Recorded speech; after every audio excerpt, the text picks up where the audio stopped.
189 kejutan, 2. Ketika Leng Xicheng pergi bersama Mo Dongyang, ia benar-benar mendapat sebuah kejutan besar. Bahkan, kejutan itu hampir berubah menjadi ketakutan. Mo Dongyang membawa Leng Xicheng pergi ke sebuah klub bisnis kelas atas. Tempat ini berbeda dengan klub malam seperti Star. Operasi utama tempat ini adalah golf, bowling, tenis, serta spa dan sauna. Leng Xicheng dan Mo Dongyang pergi ke arena bowling. Dua pasang sarung tangan profesional khusus untuk bermain bowling telah dipersiapkan untuk mereka. Padahal, hari ini Leng Xicheng telah berkata, "Aku sakit dan tidak akan bermain bola." Mo Dongyang segera mengangguk, "Kalau begitu, mari kita pergi main bowling." Di dalam ruangan, tidak akan membutuhkan banyak kekuatan fisik. Ketika mereka sampai di arena bowling, barulah Leng Xicheng melihat bahwa sudah ada beberapa orang yang di sini. Dua di antaranya adalah Su Zijin dan Ni Zining. Melihat Leng Xicheng dan Mo Dongyang datang, Su Zijin datang menghampirinya dengan ekspresi gembira. "Kakak Xicheng, Kak Dongyang, halo."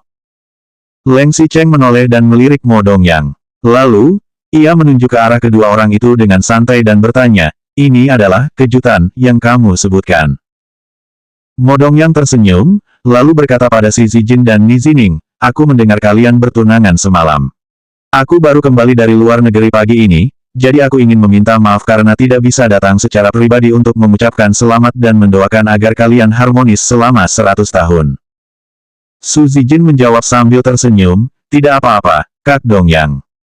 Mo Dongyang melihat Leng Xicheng, kemudian berkata, "Semua orang adalah teman, tidak perlu meributkan apa-apa. Urusan orang dewasa tidak ada hubungannya dengan kita, terutama Leng Xicheng.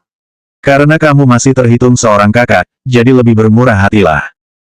Mo Dongyang mungkin berpikir bahwa Leng Xicheng tidak menghadiri perjamuan pertunangan Si Zijin dan Ni Zining semalam. Namun, keluarga Su dan keluarga Leng memiliki ikatan masa lalu.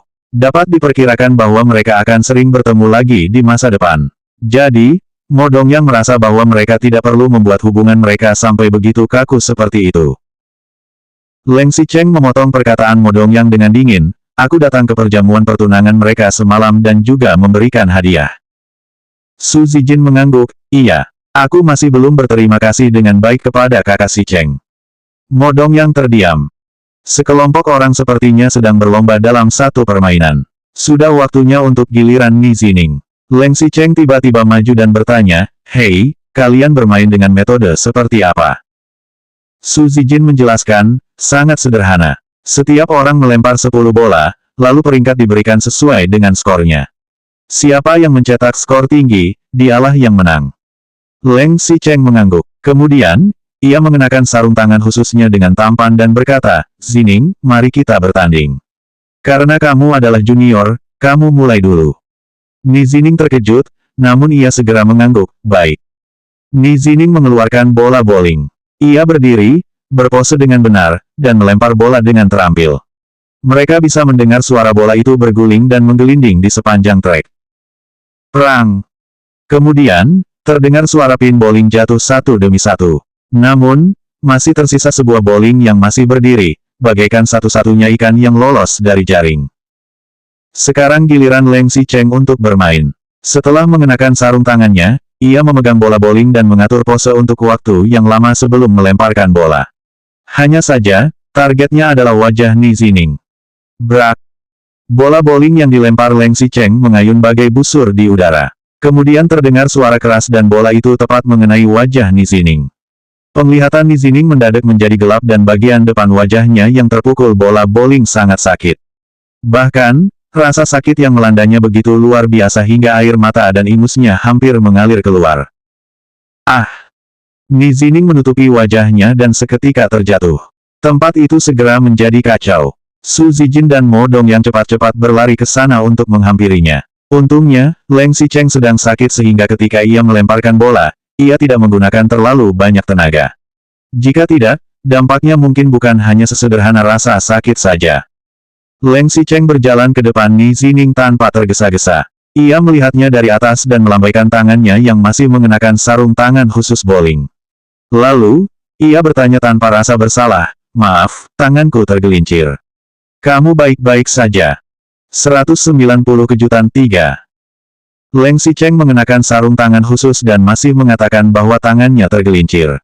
Ekspresinya wajahnya terlihat dingin. Nada permintaan maafnya sepertinya juga terdengar tidak terlalu tulus.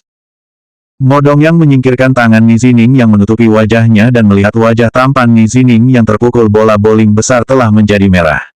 Pangkal hidung dan rongga matanya sedikit memar. Rasanya begitu sakit hingga Ni Zining hampir tidak bisa membuka matanya. Jika dilihat, lemparan bola itu sepertinya tidak pelan. Ni Zining mendesis menahan sakit, lalu berkata, "Sia, tidak apa-apa." Leng Xicheng ikut berjongkok dengan ekspresi serius. Ia sengaja mengulurkan tangan dan menepuk-nepuk memar di wajah Ni Zining. Rasa sakit pun membuat air mata Ni Zining mengalir keluar. Cek, cek, cek, Leng Xicheng masih mendecakkan lidah di sebelah Ni Zining, lalu berkata dengan ekspresi jijik, terkena luka begitu saja langsung menangis. "Kamu masih seorang pria." Su Zijin dan Mo Dongyang yang berada di samping mereka mulai merasa bahwa ada yang tidak beres.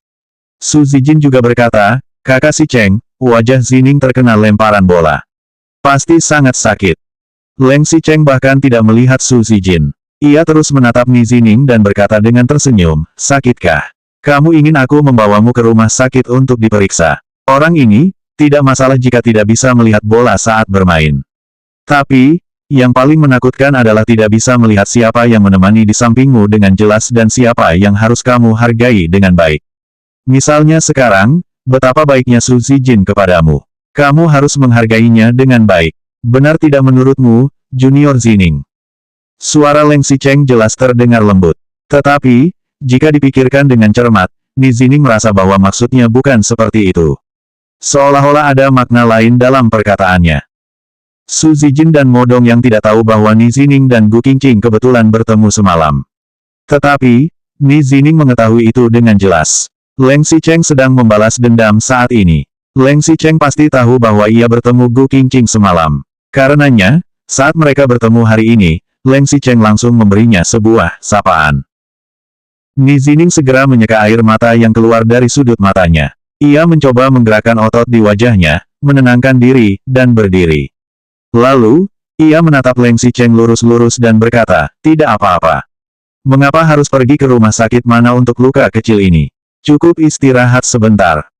"Jika kamu tidak pergi ke rumah sakit, aku yang akan pergi ke rumah sakit," kata Leng Xicheng. Ia tidak repot-repot menjelaskan lebih banyak kepada mereka. Ia merapikan garis leher pakaiannya dan bersiap untuk berjalan keluar. Mo Dongyang bertanya, "Apa yang mau kamu lakukan di rumah sakit?" Leng Xicheng menjawab dengan wajah tenang, "Semalam, kakak iparmu menggigitku hingga berdarah. Ada beberapa lubang berdarah di bahuku, jadi aku harus pergi untuk suntikan tetanus. Kamu tidak tahu, dia memiliki gigi yang tajam." Perkataan Leng Xicheng itu membuat semua orang sontak terdiam. Menggigit bahunya hingga berdarah. Mendengar ini, mereka langsung sudah tahu bahwa Leng Xicheng melakukan hal jahat apa semalam. Selain itu, pria itu masih sengaja mengatakan kata, "Kakak ipar, itu bukan wanita yang tidak jelas, melainkan Gu Qingqing." Bukankah Leng Xicheng dan Gu Qingqing tidak memiliki hubungan yang baik? Bukankah pasangan wanitanya, Chen Wenji, juga telah datang semalam? Mengapa ia bisa terlihat begitu intens? Su Zijin dan Mo Dongyang jelas bingung. Bahkan, Ni Zining merasa sedikit sakit setelah terkejut mendengar itu. Leng Xicheng melirik dengan dingin dan mengingat ekspresi semua orang yang terlihat di matanya. Ia melepas sarung tangan bowlingnya dan melemparkannya ke pelukan pelayan. Kemudian, ia berjalan keluar dari tempat bowling itu dengan langkah lebar. Su Zijin tercengang selama beberapa detik. Namun, seolah-olah menyadari sesuatu, ia segera melangkah maju dan memanggil, "Kakak Xicheng." Leng Xicheng menoleh untuk melihat Su Zijin dan berkata dengan dingin, "Jalanilah kehidupan dengan baik bersama Zining. Masalah masa lalu, anggap saja sebagai masa lalu. Aku tidak akan memperdebatkannya lagi." Termasuk Su Zijin dan Gu Qingqing dan Ni Zining, serta skandal tentang dirinya dengan Su Zipei yang sebenarnya sama sekali bukan skandal. Selanjutnya bab 191 kejutan 4.